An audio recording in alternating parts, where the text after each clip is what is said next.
Les discussions autour des enjeux stratégiques syriens qui débutent aujourd'hui à Téhéran, entre l'Iran bien sûr, la Russie, la Turquie, trois pays dont les points de vue divergent, souhaiteraient trouver un terrain d'entente pour avancer leurs pions dans la région.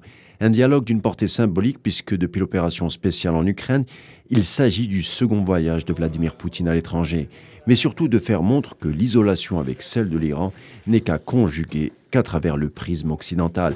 Ankara, de son côté, membre de l'OTAN, espère arracher un accord pour lancer une offensive dans le nord de la Syrie contre des combattants pro-kurdes.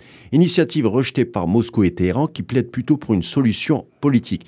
Sauf que pour Erdogan, le contexte est tout autre. Avec une inflation à deux chiffres qui affole le trésor turc, une opération militaire lui permettrait de remporter des points décisifs et raffermir le camp nationaliste en vue des élections présidentielles prévues l'année prochaine.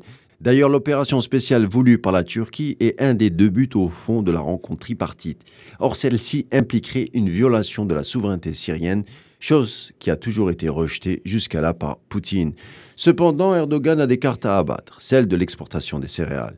Plus concrètement, Ankara a pour dessein de jouer un rôle médiateur dans le conflit ukrainien en œuvrant dans un cadre onusien l'exportation de plus de 20 millions de tonnes de céréales ukrainiennes via la mer Noire, toujours bloquées dans les silos ukrainiens. Chose qui pourrait fortement intéresser Moscou afin de ne pas se mettre à dos l'Afrique et une partie du Moyen-Orient largement dépendant de ces exportations. Autre atout pour l'homme fort turc, ouvrir son espace aérien à la Russie, fermé depuis le déclenchement des opérations en Ukraine. Troisième acteur de ce sommet, l'Iran, qui plaide avec une pièce maîtresse qui tenterait de canaliser l'entente russo-turque en jouant sur la vente iranienne de drones, une des clés pour définitivement prendre le conflit ukrainien à la faveur russe.